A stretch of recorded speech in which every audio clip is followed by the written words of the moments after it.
Hello everyone, good evening. আজকে হচ্ছে বুধবার আর ঘড়ি কাটাতে বাজে এখন সন্ধ্যে 8টা। তা বৃহস্পতিবারের পুজোর আগের দিন যা যা কাজকর্ম থাকে সেই কাজেই কিন্তু দেবনাথবাবু আর আমি দুজনেই কিন্তু লেগে পড়েছি। তা কালকের বৃহস্পতিবারের পুজোটা একটু স্পেশাল বলতে পারো, সেই জন্য জোগাড়টাও একটু স্পেশাল।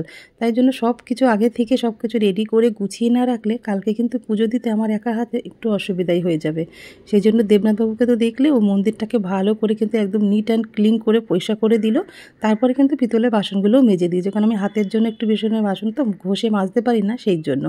তা মেজে দিয়েছে। সেই বাসনগুলো যদি এখন না মুছে রাখি না, তাহলে কালকে কিন্তু যেরকম মাজার আগে থাকে সেরকমই হয়ে যাবে। ওই জন্য যখনই মেজে বাসন মাজা হয় তখন কিন্তু আমি শুকনো কাপড় দিয়ে ভালো করে মুছে পরিষ্কার করে দিয়ে তারপরে দেখো পুজোর যা বাজার করে নিয়ে এসছে সন্ধ্যেবেলা দেবনাথবাবু, ফল বাজার, মিষ্টি, তারপর দশকর্মা বাজার, ফুল, সেগুলো কিন্তু সব থালায় করে করে আমি রেডি করে একদম গুছিয়ে রেখে দিলাম, তাহলে সকালে একটু সুবিধা হবে।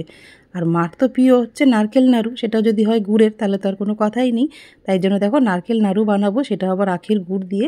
তার জন্য একটা নারকেল এনে দিয়েছে, তাই নারকেলটা কোড়াতেই বসে পড়ছে। তাই হাতের জন্য বললাম নারকেলটা ভালো মতন কোড়াতে পারি না, তো কিছুটা আমি করেছি আর দেবনাথবাবু একটু কিছুটা করে দিল।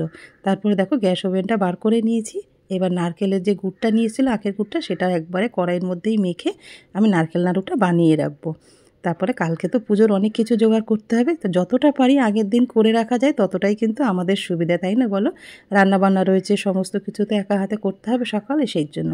আর দেবনাথবাবু থাকলে তো বিকালবেলা আমার কোনো চিন্তাই নেই, ও অনেকটা কাজেই আমাকে হেল্প করে। তা দেখো নারকেল নাড়ুটা প্রায় হয়ে এসছে, আখের গুড় দিয়ে তো বেশিক্ষণ একটা সময় লাগে না। তা চলো নারকেল নাড়ুটা বানিয়ে নিই, তারপরে তোমাদের সাথে।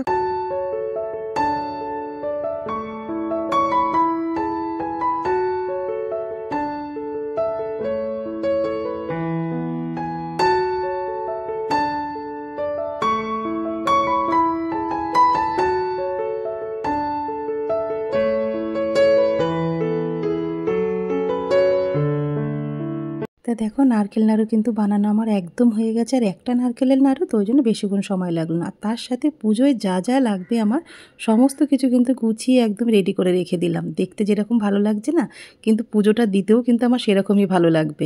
গুছানো থাকলে সব জিনিসই ভালো লাগে। আর কালকে যদি এগুলো সব কিছু রেডি করে নিয়ে আমি পুজো করতে চাই, তাহলে কিন্তু সারাদিন আমাকে মন্দিরেই বসে থাকতে হবে, রান্নাবান্নার কিছুই করে দিতে পারবো না ওদেরকে। ওই জন্য সবসময় যে কোনো পুজোর আগের দিন কিন্তু আমরা এইভাবেই গুছিয়ে রাখি। তা দেখো বাসন জায়গার জিনিস জায়গায় রেখে দিলাম, ফুলগুলো একটুখানি বাইরে জানলার সামনে রাখলাম, তাহলে হাওয়া লাগলে ফুলগুলো বেশ ভালোই থাকবে। তা চলো কালকে সকালে গিয়ে তোমাদের সাথে আবার কথা হচ্ছে।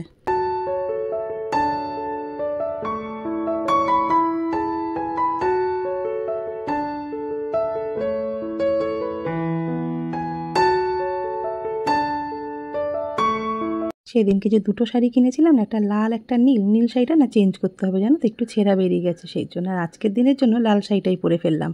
কেমন লাগছে কমেন্ট করে কিন্তু জানিও। শাড়িগুলো পরলে কিন্তু বেশ আরাম লাগছে, জানো তো। একদম পাতলা শাড়িগুলো না এক ফোঁটাও কিন্তু মান নেই, জানো তো শাড়িগুলো। তা দেখো ঠাকুর মন্দিরে চলে এসেছি, এবার ঠাকুরের এক এক করে কাজগুলো গুছিয়ে নেবো। তার আগে মা লক্ষ্মীকে নিচে বসিয়ে দিয়ে আর যে আসনগুলো আছে যেগুলো চেঞ্জ করি বৃহস্পতিবারে, সেগুলো কিন্তু আমি সব কিছু চেঞ্জ করে নেবো। এই কাজগুলো আমি আগের দিন করতে পারি না, কেন মা লক্ষ্মীকে বৃহস্পতিবারে আগে তো নামানো যায় না, সেই জন্য। তাই দেখো যেখানে বসিয়েছি সেখানে একটু গঙ্গা জলও ছিটিয়ে নিই। Hello everyone, good morning. তোমরা সবাই কেমন আছো? আশা করি খুব ভালো আছো, সুস্থ আছো। আমরাও ভালো আছি। দেবনাথ ফ্যামিলিতে তোমাদের আরেকবার স্বাগত। আজকে হচ্ছে বৃহস্পতিবার আর ঘড়ি কাটাতে বাজে এখন 8টা বাজতে 10 মিনিট বাকি। তো এখন থেকে ব্লগটা শুরু করলাম তোমাদের সাথে নিয়ে সঙ্গে। আর আজকে কিন্তু মা লক্ষ্মীকে সাথে করে নিয়ে বসেই কিন্তু ব্লগটা শুরু করলাম। কাল রাত্রিবেলায় শুরু করেছিলাম, জানো তো। কালকে পুজোর কাজ অনেকটাই গুছিয়ে রেখেছি। আর আজকে আমার বাড়িতে বৃহস্পতিবারের চৈত্র মাসে লক্ষ্মী পুজো। তা আমি যেভাবে পুজোটা দেবো আজকে ঘরোয়াভাবে, সেইগুলোই তোমাদের সাথে শেয়ার করবো। তো চলো তোমরা ব্লগটা দেখতে থাকো, আশা করছি আজকের ব্লগটা তোমাদের ভালোই লাগবে। তো সব কিছু কিন্তু গুছিয়ে নিয়ে একদম নিচে বসে পড়েছি। আর কালকে তো অর্ধেক কাজ সেরেই রেখেছি ঠাকুর ঘরে, তোমরা তো দেখলে। তা চলো এখন আর বেশি কথা বাড়াবো না, অনেকটা বেলা হয়ে গেছে। পুজোর কাজগুলো শুরু করে দিই। এগুলো করতে গেলে না, কথা বলতে গেলে এই কাজগুলো আমার অনেকটাই দেরি হয়ে যাবে। তো চলো পুজোটা আগে দিয়ে নিই, তারপর তোমাদের সাথে পরে গিয়ে আবার কথা হচ্ছে। তা চলো মা লক্ষ্মীকে নিচে নামিয়েছি, আর আসন তো সব কিছু রেডি করে গুছিয়ে নিয়েছি পরিষ্কার কাপড় পেতে দিয়ে।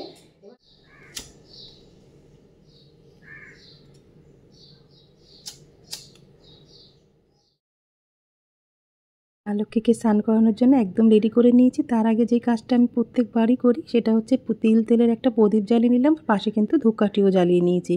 এই কাজটা কিন্তু আমি প্রত্যেক দিন সকালে পুজো দিতে আসলেই কিন্তু আগে ধূপ আর দীপ জ্বালিয়ে নিই, তারপরে পুজোর কাজগুলো সারি। এটাতে তোমার মনের একটা ভক্তি যেন অন্যরকম আসবে আর ঠাকুরেরও ভীষণ ভালো লাগবে। তো চলো এক এক করে এবার মাকে ঘি মধু ভালো করে মাখিয়ে নিয়েছি, এবার মাকে স্নানটা করিয়ে দেবো। মাকে ঘি মধু মাখিয়ে দিয়েছি ভালো করে। এবার মার যে গঙ্গার জলের ঘটিটা রেডি করেছি, এর মধ্যে গঙ্গার জল রয়েছে, এর মধ্যে দিয়ে দেবো একটু অঘরু আর দেবো একটু গোলাপ জল, এর মধ্যে একটুখানি কুচনো ফুল দিয়ে দেবো।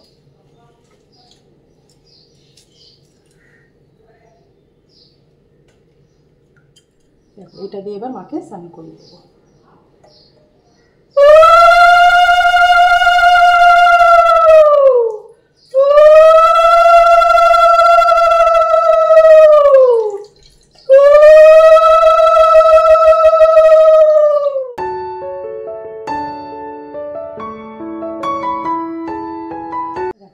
মার তো স্নান হয়ে গেছে, মাকে কিন্তু রেডিও করে দিয়েছি। এবার মাকে একটু সিঁদুর পরিয়ে ফুলের মালা টালাগুলো পরে পরাবো, আগে মাকে একটু আসনে তুলে দিয়ে বসিয়ে দিই। জয় মা শ্রীলক্ষ্মী, জয় মা লক্ষ্মী, জয় মা।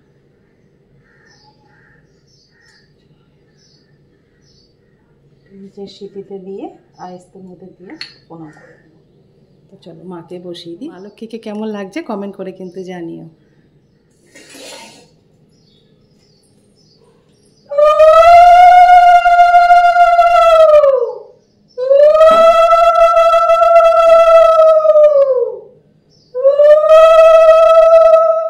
মা লক্ষ্মীর প্রিয় মাসগুলোর মধ্যে হলো চৈত্র মাসটি একটু অন্যতম, আর প্রিয় মাসগুলো হলো পৌষ মাস, ভাদ্র মাস, চৈত্র মাস। চৈত্র মাসের শুক্লপক্ষে বৃহস্পতিবারে শ্রী শ্রী লক্ষ্মীর ব্রত পুজো পালন করা হয়ে থাকে। এই ব্রত নিয়ম নিষ্ঠা মেনে পালন করলে সর্বদা মা লক্ষ্মী তোমার গিয়ে বিরাজ করেন। তা আমি যতটুকু জানি সেইভাবেই কিন্তু তোমাদের পুজোটা শেয়ার করব। তো এই পুজোর কিছু নিয়ম আছে, কিছু উপকরণ লাগবে, সেগুলো কিন্তু তোমার আজকেই চৈত্র মাসের দিনকে দিতে হবে। চৈত্র মাসের শুক্লপক্ষের বৃহস্পতিবারে লক্ষ্মী পুজো দুদিন ধরে পড়েছে। আজকে হচ্ছে 3রা এপ্রিল, যেই পুজোটা আমি আজকে করছি 3 তারিখ এপ্রিল মাসে, আর করতে পারবে সামনের সপ্তাহে 10 তারিখ এপ্রিল মাসের 10 তারিখে। চৈত্র মাস থাকতে থাকতে এই লক্ষ্মী পুজোটা কিন্তু দুদিন ধরে পড়েছে, তোমরা কিন্তু করে নিতে পারো। এই সপ্তাহে না পারলে সামনের সপ্তাহে কিন্তু করে নিও। তা দেখো এই পুজোয় যা যা সামগ্রী লাগবে সব কিছু কিন্তু আমি জোগাড় করে রেখেছি, তোমাদেরকে তো আজকে পুজোর সাথে সাথেই সব কিছু দেখিয়ে দেবো। দেখো যেটা করলে আমাদের সংসারের মঙ্গল আর মা লক্ষ্মী সর্বদা গিয়ে থাকবে, সেই জন্য আমরা সবসময় কিন্তু নিয়ম নিষ্ঠা মেনেই পুজো করার চেষ্টা করি যতটা পারি। আর আমি কিন্তু বেশি কিছু জানি না, তোমাদেরকে আগেও বলেছি আমি কোনো মন্ত্র টন্ত্র কিচ্ছু জানি না, জানি শুধু মনের ভক্তি মনের ভালোবাসা দিয়ে পুজো।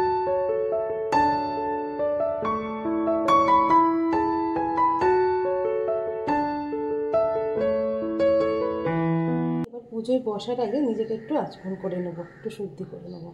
একটু হাতের মধ্যে গঙ্গার জল নিয়ে নিলাম, নিলাম 2 হাত দিয়ে নম বিষ্ণু নম বিষ্ণু নম বিষ্ণু। আবার একটু ধুয়ে নিলাম হাতটা গঙ্গার জল দিয়ে। এবার হাত জোর করে বলবো ওম অপবিত্র পবিত্র বা সর্বাবস্থা গত বিবাহ যশ্বরে পুণ্ডরিকাক্ষ সর্বাজ্য অভ্যন্তর সূচি নমসূচি নমসূচি নমসূচি প্রণাম করে এবার কিন্তু আমি এক এক করে পুজোর কাজগুলো করে নেব। আগেই ঘরটা রেডি করে নেবো, মা লক্ষ্মীর সামনে যে ঘরটা আজকে স্থাপন করব সেই ঘরটা আজকে বসিয়ে নেবো।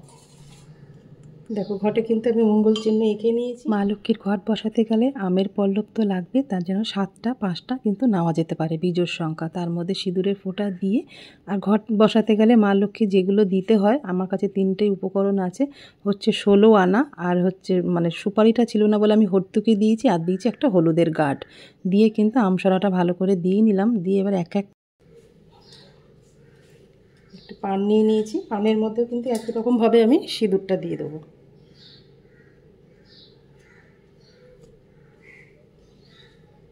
আর পানের বোটাটা কিন্তু এই যে মানে মঙ্গল চিহ্ন এঁকেছি স্বস্তিক চিহ্ন, সেইখানটা কিন্তু সোজাসুজি পানের বোটাটা দিতে হবে।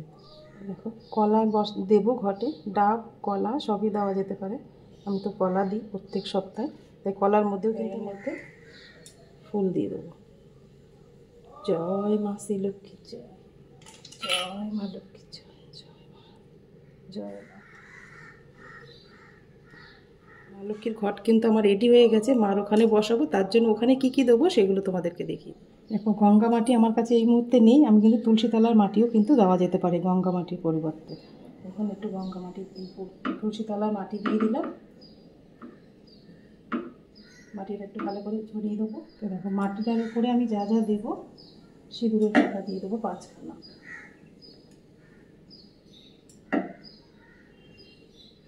দেখো 5খানা কিন্তু আমি সিঁদুরের ফোঁটা দিয়ে দিলাম।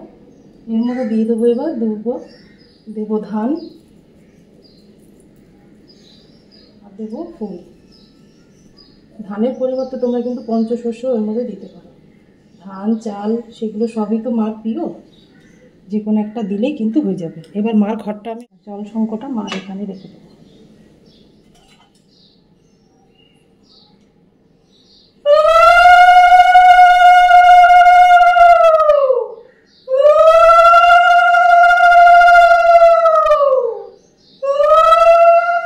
মার ঘটে দেখো, মার ঘরটা বসিয়ে দিয়ে এবার একটা উপর থেকে একটা চেরি গামছা দিয়ে দিলাম আর দেবো একটা চাঁদমালা আর একটু ফুল দিয়ে দেবো। জয় মা।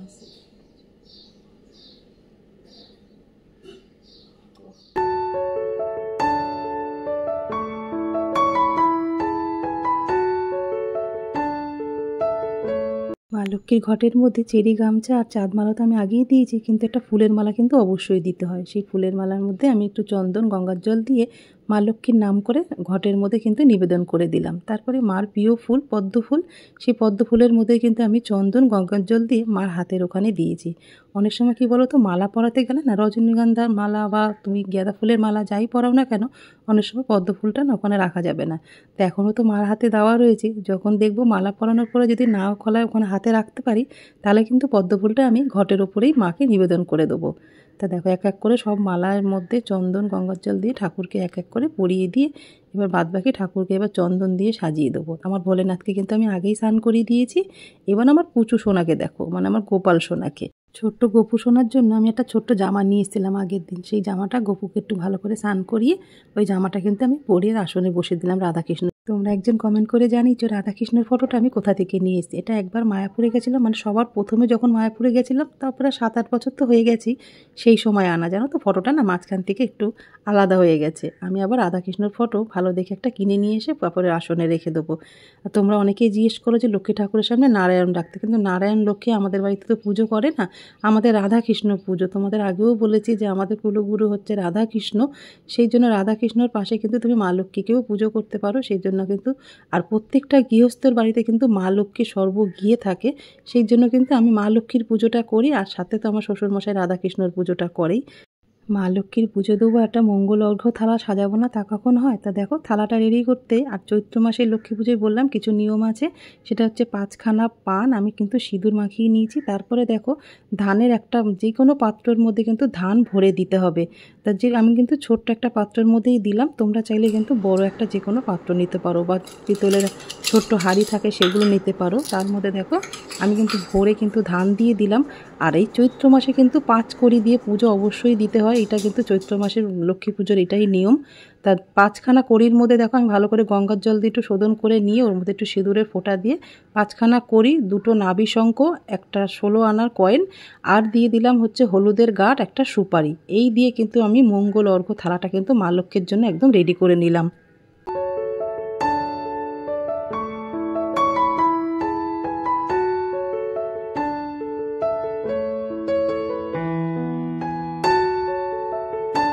আর দেবো একটা সিঁদুরের কৌটো আর হচ্ছে শাখা পলা। আলতাটা আমি এখানে দিলাম না, কেন আলতাটা তো আমরা ব্যবহার করতে পারি না, আলতাগুলো দিতে দিতে অনেকটাই জমে গেছে।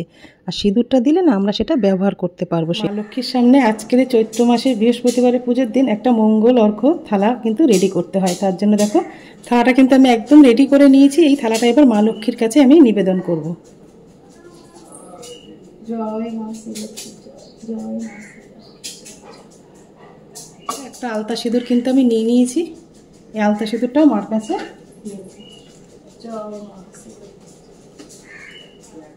মা লক্ষ্মীর পুজোতে মানে লক্ষ্মী পুজোতে আমরা সবসময় দেখবে মা লক্ষ্মীর প্রিয় জিনিসগুলোই দেওয়ার চেষ্টা করি। তার মধ্যে কিন্তু চিড়ে, মুরখি, তারপর হচ্ছে নারকেল নাড়ু। নারকেল নাড়ুটা ওই জন্য মার ভীষণ প্রিয় বলে কালকে কিন্তু আমি নারকেল নাড়ুটা রাত্রেবেলায় বানিয়ে রেখে দিয়েছি। আর দেখো চিড়ে নিয়ে নিলাম, এর মধ্যে একটু মুরখিও দিয়ে দেবো। আজকে মাকে এগুলো দিয়েই ভোগ দেবো। তার সাথে কিন্তু আমার সব ঠাকুরকে একই সঙ্গে ভোগ লাগাবো। চিড়ে মুরখি দিয়ে দিলাম মাকে। আর যেটা দেব, এই দেখো কালকেই ছোলাটা ভিজিয়ে রেখে দিয়েছি। আর প্রসাদের মধ্যে যে মেন উপকরণটা লাগবে আজকে চৈত্র মাসে, যেটা মাকে নিবেদন করতে হয়, সেটা হচ্ছে ছোলা আর আখের গুড়। কারণ চৈত্র মাসে প্রচণ্ড গরম থাকে, আর মা লক্ষ্মীকে ঠান্ডা রাখতে গেলে এই ছোলা আর গুড়টা কিন্তু অবশ্যই আজকে নিবেদন করতে হবে। এটা কিন্তু ভীষণ দেওয়া শুভ বলে মনে করা হয়। সেই জন্য দেখো আমি ছোলা গুড়টা দিয়ে দিলাম। ছোলাটা কালকে ভিজিয়ে রেখেছিলাম, ছোলাটাকে কিন্তু ছাড়িয়ে দিতে হবে। ছোলা আর গুড়ের প্রসাদের থালাটা মার তো একদম রেডি হয়ে গেছে। তারপর আরেকটা প্রসাদের থালা মার জন্য রেডি করছি। তার মধ্যে দেখো চিড়ে মুরখি দিয়ে দিলাম, আর নাড়ু দিয়ে একটু সাজিয়ে নিয়ে মাঝখানে কিন্তু একটা সাদা সন্দেশও দিয়ে দেবো। তা চলো এক এক করে প্রসাদের থালাগুলো আমি রেডি করে নিই। ফলগুলোও কাটতে হবে, এখন অনেক কিছু বাকি রয়েছে। তা তোমরা অনেকেই আমাকে কমেন্ট করে জানিয়েছো যে দিদিভাই লক্ষ্মীর সামনে নারায়ণ ঠাকুর কেন রাখো না, লক্ষ্মীনারায়ণকে একসাথেই রাখতে হয়, লক্ষ্মী ঠাকুরকে আলাদা রাখতে নেই। কিন্তু আমি তো সব কিছু আমার ইচ্ছা মতন পুজো করতে পারি না বোন, কী করবো বলো। সব কিছু তো একটা বংশগত ব্যাপার থাকে, বা শ্বশুরবাড়ি গিয়ে যেটা দেখেছি সেটাই সেই অনুযায়ী কিন্তু আমি পুজো করার চেষ্টা করি। তাও কিন্তু আমি লোকনাথ বাবা ভোলেনাথকে আমি কিন্তু এটা শ্বশুরমশাইয়ের আদেশ নিয়েই পুজো করছি। উনি আমাকে অনেকবার বারণ করেছিল, কেন আমাদের কুলগুরু হচ্ছে লক্ষ্মীনারায়ণ না, হচ্ছে রাধাকৃষ্ণ। আমাদের গুরুদেবের একটাই আদেশ ছিল যে মন্দিরে থাকবে শুধু রাধাকৃষ্ণ আর গুরুদেবের ছবি, এছাড়া কিন্তু আমাদের পুজো করার কোনো রকম মানে অন্য দেবদেবীর পুজো করতে একদমই আমাদের বারণ আছে, জানো তো। তাও আমি শ্বশুরমশাইকে অনেক করে রাজি করি কিন্তু লোকনাথ বাবা প্রতিষ্ঠা করিয়েছি। কিন্তু নারায়ণ পুজোটা কিন্তু আমি ওইভাবে দিতে পারবো না, নারায়ণকে লক্ষ্মী ঠাকুরের সামনে আমি ওইভাবে রাখতে পারবো না। কেন আমাদের লক্ষ্মীনারায়ণ পুজো করে না, আমাদের রাধাকৃষ্ণ পুজো করে। তোমাদের ওই বাড়িতে গেলে আমি তোমাদেরকে রাধাকৃষ্ণর যুগল মূর্তিটা তোমাদেরকে একবার দেখিয়ে আনবো। তো দেখো আমার প্রসাদের থালাগুলো কিন্তু একদম রেডি করা হয়ে গেছে। এবার এক এক করে কিন্তু আমি ঠাকুরকে নিবেদন করব। তার আগে দেখো আমি একটুখানি মা লক্ষ্মীর তোমার লোকনাথ বাবার এতে তুলসী পাতা দিলাম, আর মা লক্ষ্মীর এতে তোমার দিয়ে দিলাম হচ্ছে বেলপাতা আর ফুল, সব কিছু দিয়েই কিন্তু আমি থালাগুলো রেডি করে নেবো। তো চলো এক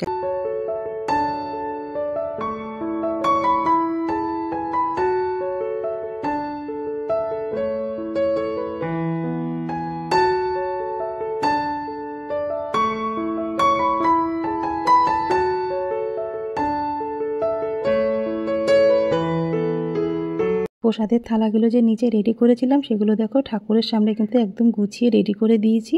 ঠাকুরকে ভোগ দেওয়ার আগে নিবেদনটা কিন্তু অবশ্যই করতে হয়, সেই জন্য দেখো ভোগ দেওয়ার আগে আমি নিবেদনটাও সেরে নিচ্ছি। এটা আমার গুরুদেবের কাছেই শিখেছি, দীক্ষা মন্ত্র নিবেদন মন্ত্র।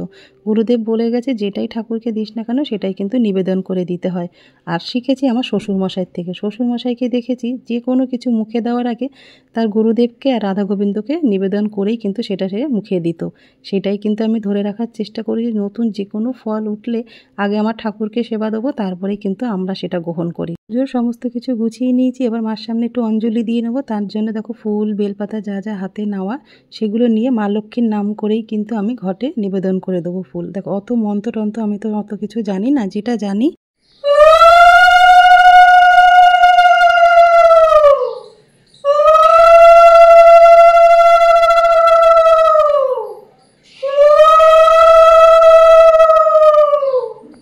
দেখো আমার বৃহস্পতিবারের পুজো দেওয়া বেশিরভাগটা হয়ে গেছে। এবার লাস্টে ঠাকুরের আরতিগুলো করে নিলেই ব্যাস একদম পুজো সম্পূর্ণ হবে।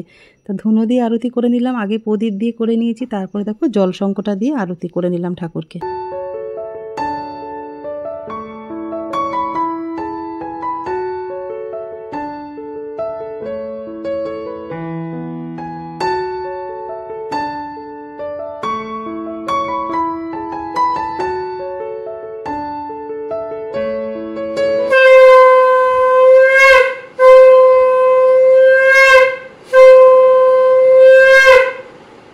আরতি করা আমার একদম হয়ে গেছে। এবার এসে দেখো ঠাকুরের সামনে বসে পড়লাম। এইবার আমি দীক্ষা মন্ত্রটা জপ করব, আর হরে কৃষ্ণ মন্ত্র 108 বার জপ করবো, আর মা লক্ষ্মীর নাম জপ করলেই আজকে চৈত্র মাসের বৃহস্পতিবারের পুজোটা সম্পূর্ণ করতে পারবো। তোমাদের আগেও বললাম আমি কিন্তু অত মন্ত্রতন্ত্র কিচ্ছু জানি না, জানি শুধু মনের ভক্তি, মনের ভালোবাসা, আর হচ্ছে 2 ফোঁটা চোখের জল। এছাড়া আমার ঠাকুরকে দেওয়ার মতন আমার কাছে কিন্তু আর কিচ্ছু নেই। যার বিশ্ব ব্রহ্মাণ্ডই তাকে আমি কি দেবো বলো তো। তা চলো পরে তোমাদের সাথে গিয়ে আবার কথা হচ্ছে।